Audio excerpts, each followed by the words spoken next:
And then in middle.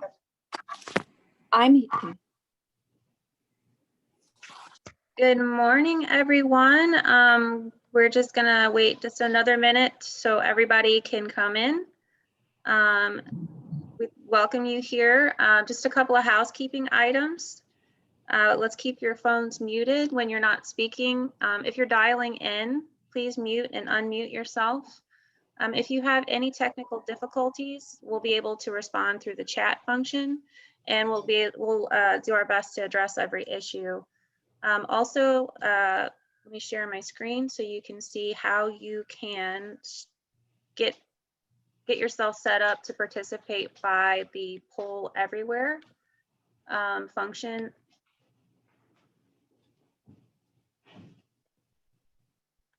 Let's see. And just a second here.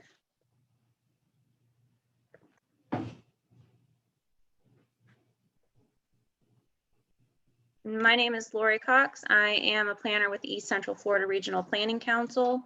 Thank you for joining us here for our regional outreach effort through the DEO broadband, our statewide broadband initiative. I'm trying to admit all. So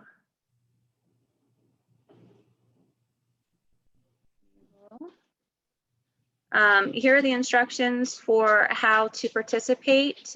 You can participate via your browser or by your cell phone. So whatever the method that you choose, get yourself set up. And I'm going to turn this over to Katie Smith with DEO to continue on with the presentation. But if you have any questions, please use the chat function and we'll get started. Good morning. I am Katie Smith, and I am very excited that all of you are here today. Thank you so much for joining us. Welcome. And we appreciate this opportunity to share this broadband workshop with you. These are being hosted by the Department of Economic Opportunity in partnership with the Florida Regional Planning Councils. My name is Katie Smith, and I am the director for the Office of Broadband as well as the Office of Community Partnerships at DEO. I will be your host today along with my colleague, Sean Lewis, Community Program Manager with the Office of Community Partnerships. I want to thank our partners and friends at the East Central Florida Planning Council for facilitating our workshop today and assisting DEO with the invitations, the technical assistance during the workshops, and assisting with everything else that goes along with that. So the information collected during our workshop today will be important for us going forward as an office, and it will help us in better understanding how to expand broadband internet access in your region. Excuse me, I'm so sorry. Again, my name is Katie Smith, and I have been with the office with the DEO for 6 years, and I have worked in business development with large companies relocating and expanding to Florida, and worked in economic development, assisting small and rural communities. And I began to establish the Office of Broadband a little less than a year ago. Today, we're going to begin the conversation on broadband, focusing on accessibility, what the current status of broadband internet is in your region, specifically for your industry sector, and how you define broadband expansion. You were identified as a leader for your industry sector, and I'm looking forward to our discussion and your comments. During the 2020 legislative session, House Bill 969 established the Office of Broadband at DEO to increase the availability and effectiveness of broadband internet throughout the state, especially in small and rural communities. The bill also authorized DEO to access federal grant dollars and assist communities with the expansion of broadband services. The office is currently staffed by existing resources in the Office of Community Partnerships at DEO, and the Office of Broadband has been very fortunate to have the support and commitment of fantastic partner organizations, such as the Florida Regional Councils Association, the Association of Counties, Small Counties Coalition, Florida Internet and Television, state agencies such as the Department of Transportation, Department of Education, Department of Health, and many, many others. Next slide, please. So per section 364.0135 Florida statutes, the office has been provided 4 main directives, and these include the 4 that you see here on the screen, which are in creating a strategic plan to increase the use of broadband internet service in Florida, build and facilitate local technology planning teams, which is what we're doing here today with these workshops, encourage the public use of internet service through broadband grant programs, and we'll talk a little bit about that later on today. And we're directed to monitor, participate in, provide input on Federal Communications Commission proceedings. Next slide, please. So to meet the directives of the statute, the DEO adopted a phased approach. And we have 3 phases. The first phase is a feasibility study to specify the nature of the connectivity gap and why it exists. In 2020, DEO submitted an application to the U.S. Department of Commerce Economic Development Administration with a request for $3 million to fund this feasibility study. We were notified in the fall of 2020 that we were not awarded funding. However, with the help from our partners, the office has requested broadband studies, plans, and projects being completed at the regional, county, and community level to assist in identifying the current status of broadband for our strategic plan. So phase 2 of our approach is the creation of the plan, the drafting of it. We currently have an outline of the plan, and we're looking forward to aggregating the information collected during these workshops via the DEO website to include in the strategic plan for broadband.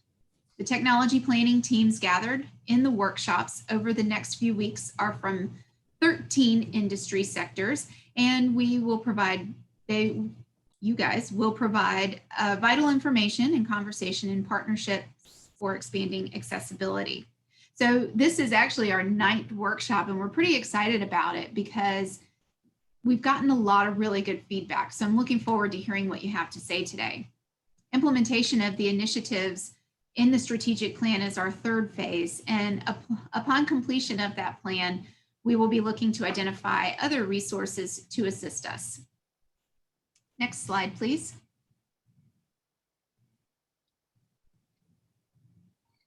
All right, so we have created a website that houses information on federal and state funding and for the Office of Broadband, and we regularly update the site. We include information on our workshops.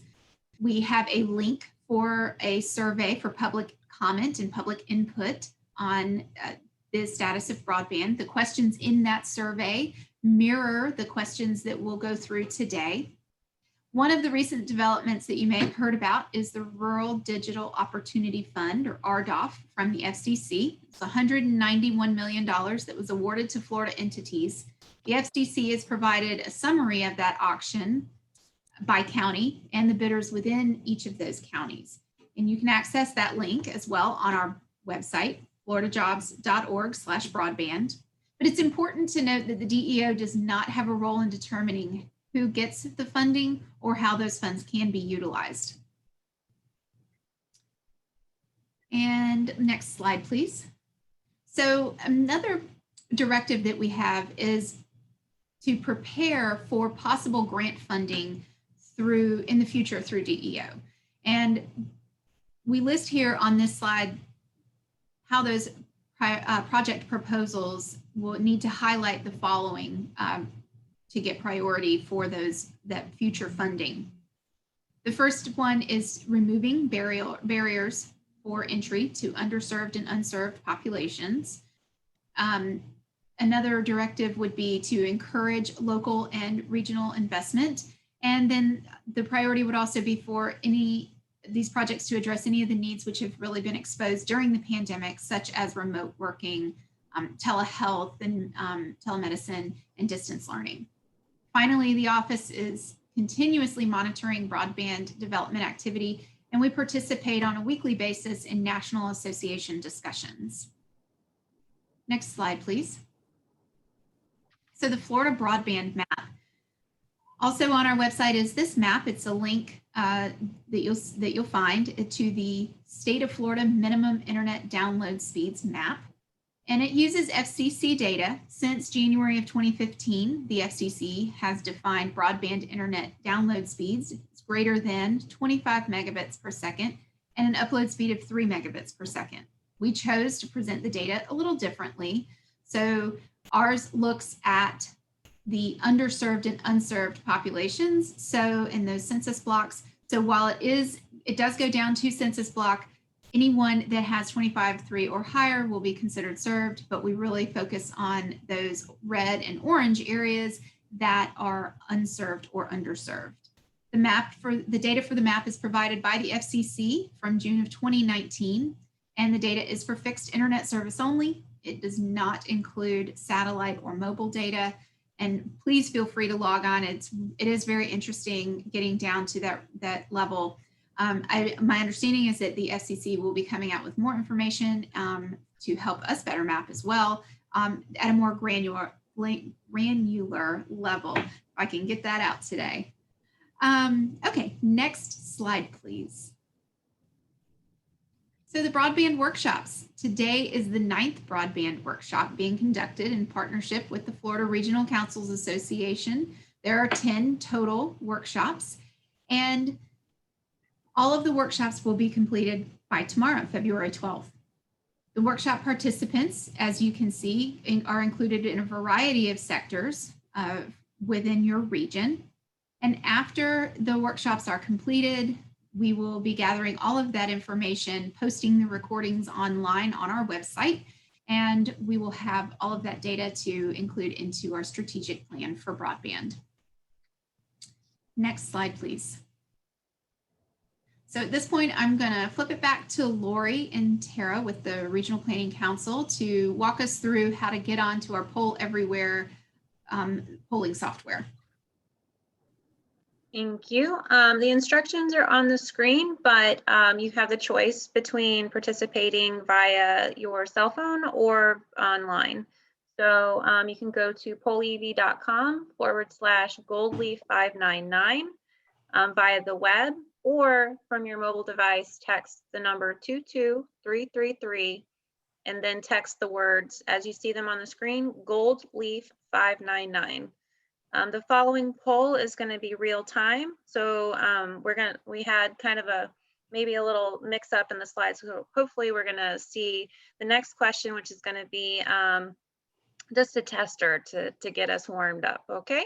If you have any questions or if you need any assistance, please put it in the chat and we will get to you as soon as we're able. Okay, so that first one is going to be chocolate or vanilla. Here's our test. I can tell you that chocolate has won overwhelmingly over the last few weeks. So I love it, but I know that not everybody's a chocolate fan. So if you guys can test that out, make sure that you're able to enter your answer. When it looks like we're good, let's go ahead and get started. So we have the following 8 questions. That's all we need to do today. So the following 8 questions will help direct the Office of Broadband and Understanding Regional Accessibility and Availability for broadband internet service. The questions are also designed to assist the state in future programs and help us find resources for broadband adoption, deployment, expansion, and resiliency. The information shared today, again, is going to be used in the development of that strategic plan. So the first 3 questions are really housekeeping questions. We want to see where the industry sectors are from today that are participating. So if you would please identify which sector you are a part of, that would be very helpful to us in getting that information. Okay, so we have some local government. That's fantastic. Thanks for joining us today. And I see some private business. Libraries. Libraries have been really, really important so far. And we've gotten some really good feedback from libraries, which sometimes they're not included in some of these conversations, so it really has been good to hear from them. All right. So once we've gotten in where we're from in the survey sector, let's go next to which county is your place of business or your organization located. This does help us also get a good idea of where people are participating from. Lots from Orange County, lots from Seminole and Marion. Thank you so much for joining us.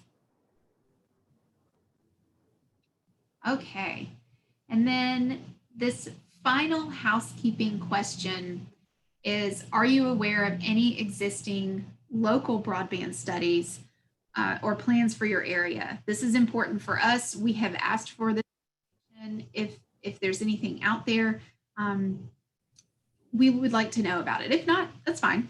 We're good. We can move forward with that. Okay, so it looks like a resounding, oh, nope, there's some yeses. That's great. So this is about normal to have a good bit of industry sectors who are not aware of plans. That's okay. Hopefully we can help you build out one in the future. So let's get to the nitty gritty. The fourth question here is, of the following factors, which is the most important regarding broadband internet accessibility? And this is for your particular industry sector. Which one of these would you consider the most important? And it's been interesting to see what's come in on these in these workshops, because we see a lot of cost and a lot of reliability. It looks very evenly matched today. This is amazing. Lori, I don't know if it's possible to make your screen just a little bit smaller.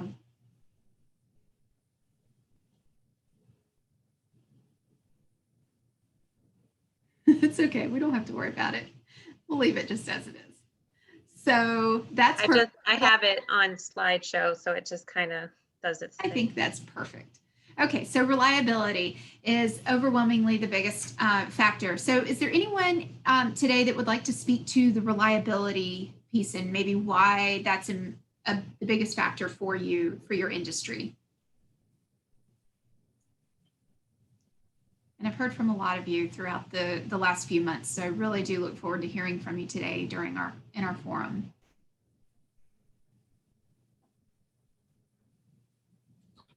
Yeah, we really need to hear from the different sectors, particularly the education, healthcare, library sectors, commerce. We actually haven't heard a lot from the commercial sector. You know, the businesses, the chambers of commerce. Really, really need your feedback to make these meaningful.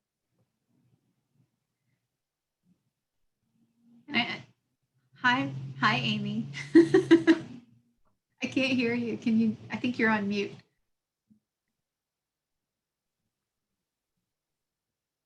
Okay. I think I hear you. Can you hear me now? Yes. That's someone's commercial too, isn't it? Can you hear me now? Well, I was just messaging with Lori. I said, you know, some of us I think are wearing multiple hats. I'm local government, but I'm also a college trustee and a former school board member. So, you know, I'm in your data as local government, but certainly from the education perspective, I mean, we can't function with how we need to serve our students without the reliability piece in this current environment, for sure.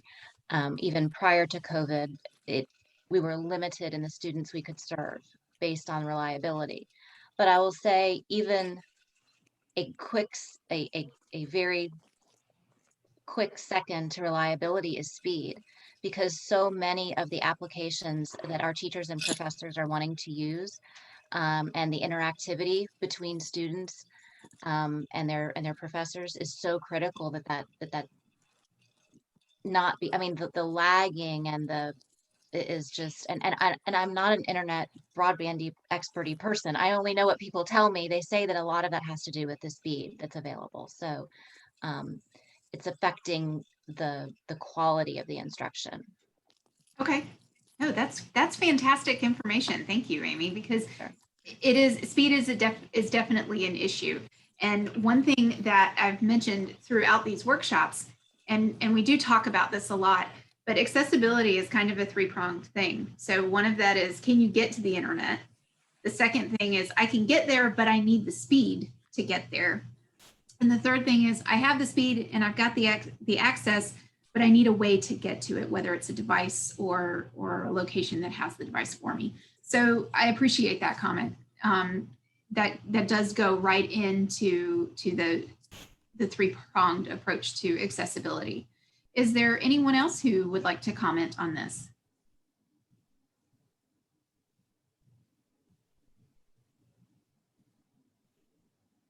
Okay, so Sorry, Katie, it's Brad. When it comes to the education field, I think, certainly our members, which are the cable companies, they invest about $10 billion over the last decade. In Florida, we reach roughly 95% of Florida's citizens. Now that's your urban and suburban markets. It changes when you get out into the rural areas.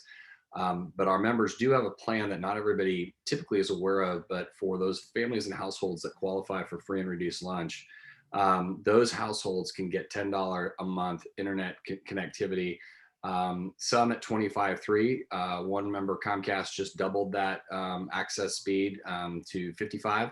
And that program is out there. And what we find is it's not access is not the trouble. Awareness is, because every school district either promotes it or shares that with those kids families who are on the FRL program in a different way. It's managed differently in every school district. So from my members' perspective, any help that we can both get or give to promoting those programs for those households where they're needy, I think that's important. Our friends in the telecom space at AT&T and Centurylink, they offer similar programs where those are there. I see my good friend Dan is on the line from AT&T. So we're here for you, and our members are working with school districts across Florida where they need that extra help. Thanks. thank you, Brad. Katie, hi, it's Stacy Briggs. I thought I would just also mention from T-Mobile, we have an education product called Project 10 Million as part of our merger with Sprint. And our merger with Sprint is going to allow us to bring really competition to rural areas, places those 95% plus, the rest of the 5% as part of our merger commitments over the next 3 to 5 years. And we've added capacity. And so it's really going to be the next generation, that 5G speed and reliability. And we think all the wireless providers are upgrading to that same 5G next generation. And I did want to mention that it is built on a fiber background. At least T-Mobile's perspective, we are building the network leasing backhaul fiber to our towers. So the upgrade is really at the tower, but getting fiber to those areas, we are very much in favor of working with the fiber providers, and will be, to get that done. So I did want to mention that. Thanks, Stacy. Thank you. Okay, so let's flip over to the next question here. Now that we know that reliability and speed are big issues, what type of internet technology does your industry sector currently utilize through their service provider? This is part one. Part two is going to be our next question, which is what future technology would be helpful. But I think it's important for our office to know where we're starting from so that we know where we're going, and what the needs are and how to best accomplish that, and how to best fit the needs of each community. So it looks like a lot of people are currently using fiber, which is fantastic. Looks like more fiber. And so let's go to that next question. I know I'm going a little fast, but there is a reason for that, because I want to get to the conversation here. And that is, again, what would that new technology or the next technology, if there is one, that would help increase internet accessibility? Is it being 100% fiber, or is it a combination of different technologies. And I think what we're hearing, and I'm hoping that someone in the workshop can talk about this, the short-term goal of getting that access using multiple technologies in the short term, the here and now, and is there that long-term approach for everyone to get fiber, everyone to use satellites, or everyone to use a combination of this? Is there anyone who can speak to this and what you're currently using, or what would be helpful for your industry going forward?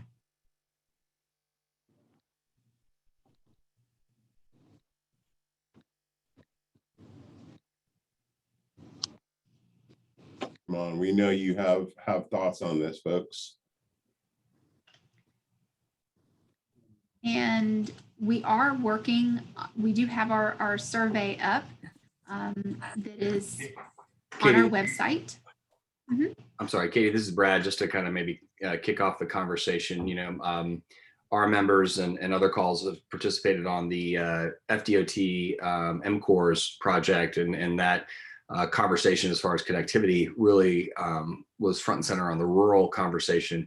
But both our industry and others know that it's going to take all the technologies that are out there. And one thing that people are finding success with, it was a point-to-point fixed wireless setup where those private sector network companies connect tower to tower, those really rural properties. And we know that a hard line fiber cable isn't going to be the answer for everybody in Florida, but we're also paying close attention to the low orbiting satellites from Elon Musk.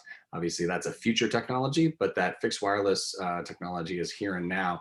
It's not cheap. The challenge is it's not cheap. It's affordable, but it's not affordable for everybody. But it's still a good interim solution. And obviously, our members are wiring schools and Wi-Fi, but we know the scenario of a family who has to drive their kid to the nearest Wi-Fi hotspot is a challenge, but I know our members have opened up all their Wi-Fi hotspots during COVID so that people can access that in the interim. But it's a lot of challenges, but it's going to take both the wireless, the wired, and the cable companies and all the other technologies coming together to reach that 5% of Florida that has zero access.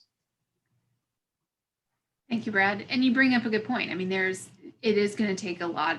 It's going to take a team effort. It takes a village. And so,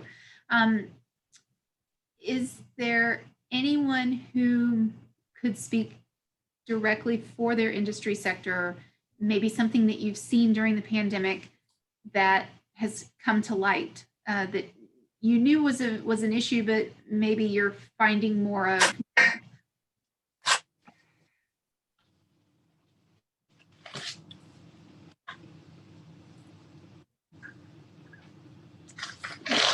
Y'all are a quiet bunch. I really do want to hear from you. Okay. So let's go to the next question. What is the greatest challenge or barrier concerning broadband internet faced in your community? Is there one over another?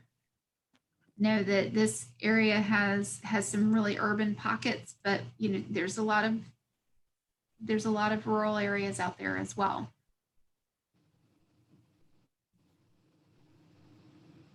Okay, so population density is a big one. And I can understand that we've had some previous workshops that definitely touched on the population density.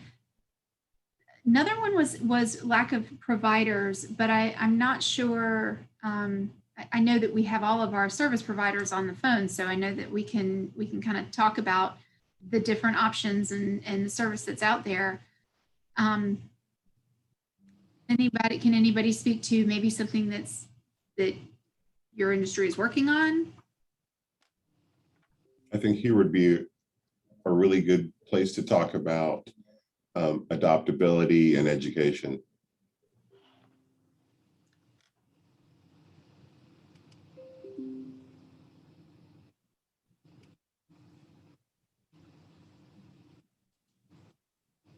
Okay.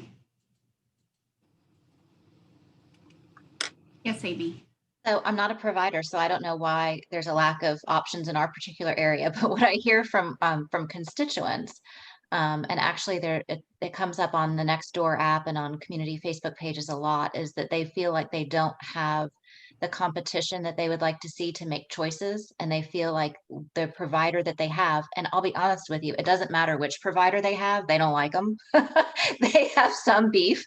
So they just want, the frustration seems to be that they think what they are forced to have, that there's something out there better that they are actually willing to pay more for, but they don't feel like they have the choice and the option. And that seems to be what I hear from constituents most frequently in my area. Okay. Thanks, Amy. If you know of those people that want to pay more for services, please let me know. I've got people that are willing to connect them. Just kidding. Thank you. Good comment. It is Seminole County. Bear that in mind.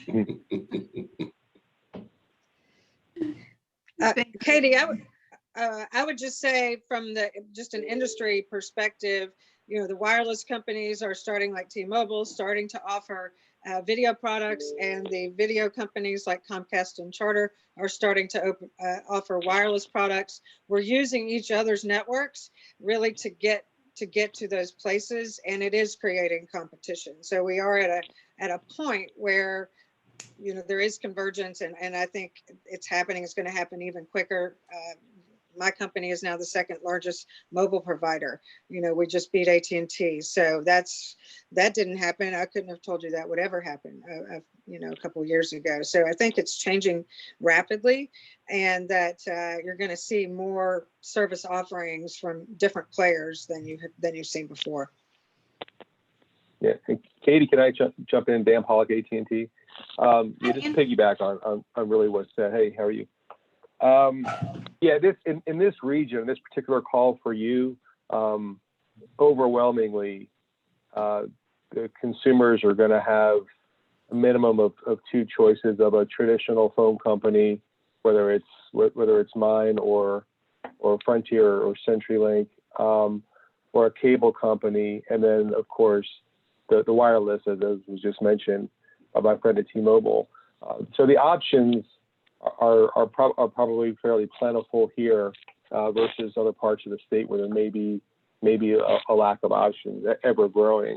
And again, a lot of it, I was double muted before when I wanted to chime in. Brad's doing a great job for me, so I appreciate that. But a lot of it, the outreach for the low-cost programs that we, like for instance with AT&T, that we call Access, is just a big part of it. I mean, we have the connectivity here, and we have bandwidth in Central Florida overwhelmingly. It's really getting into people's minds, and to know that they can, if they qualify for SNAP in the household, they can get $10 connection with us. And again, the other companies have very similar products. So that's the outreach we're working on. But I think accessibility isn't as much of a problem in this region as you'll probably find when you get a little farther out. Okay, thank you, Dan. I appreciate that. Katie? Yes. Hi, Katie. This is Jack Burge from Centurylink Bloom, and just piggybacking on what Dan talked about. So as there's less density, I think it is more difficult for there to be more than one terrestrial landline provider in rural areas, just because of the high cost. And your typical broadband programs kind of support that, if you will, because typically once there is 25/3 serving an area, then the broadband program typically will not provide any further assistance. Now, I will say for instance, in Wisconsin, they consider an area to be served, there has to be 2 terrestrial providers rather than just one. But I applaud the wireless providers sharing their network. I think it's a little more of a challenge for the wireline providers. They typically want to kind of maintain their own network, and they It's just a little more difficult, I think, to share network, but just wanted to mention that because I know you will be working, assuming the legislation passes, on kind of terms and conditions for the Florida broadband program. So just wanted to mention that. Thank you, Jack. I know that we have Gabe on the phone who might be able to share just a little bit of some interesting data that he collected recently. Thanks, Katie. I'd love to. And I hopped on a little bit late, so apologies. I wasn't sure when the best time to jump in, but yeah. So let me do that. So my name is Gabe Sheehan. I know some of you on the call, but not everybody. I'm with the College Board. And just as a little bit of background, the College Board is best known for advanced placement testing. That's our program, or the SAT. That's another one of our programs that folks are familiar with.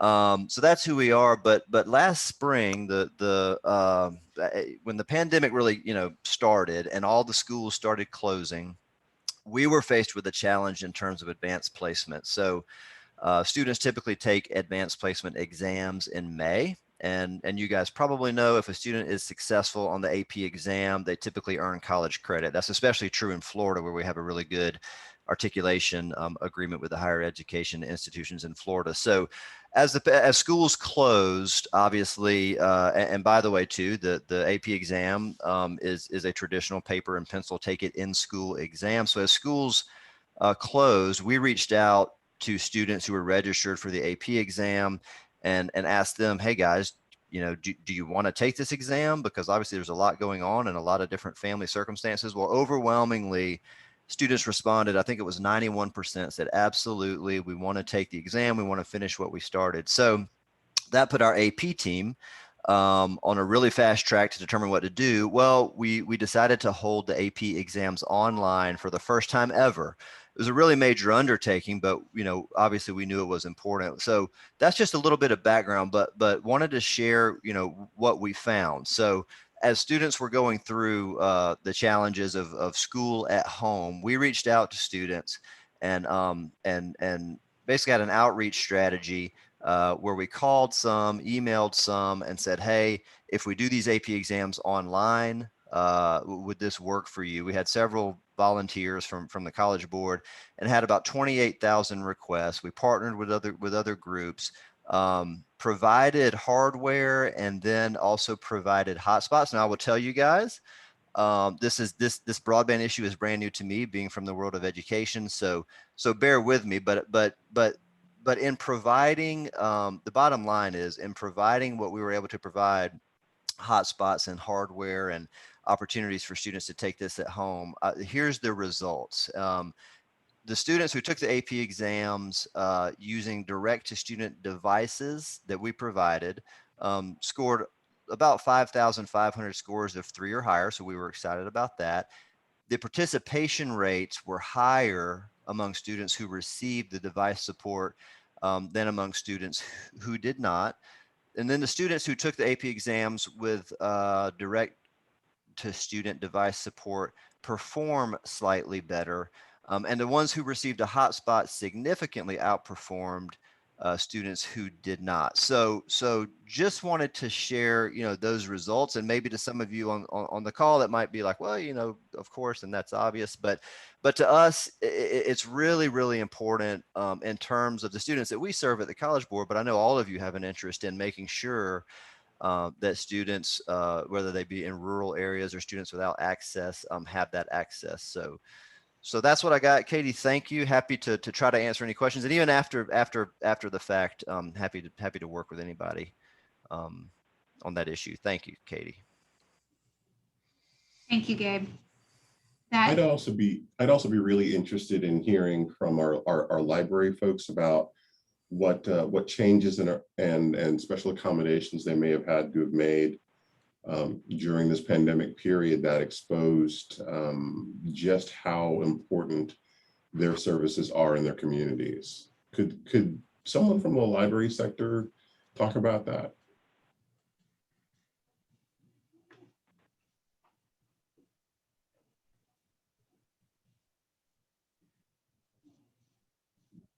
Okay, maybe we don't have anyone representing the libraries on the line right now. But are there any other sectors who have specific challenges, things that have been exposed during this pandemic period that they really would like to share with us? Because we want to make sure that we're capturing not just what all the wants are, but what the needs have been from each individual sector. And without that information, we really can't have an informed strategic plan. So this is your opportunity to really talk about what your needs are.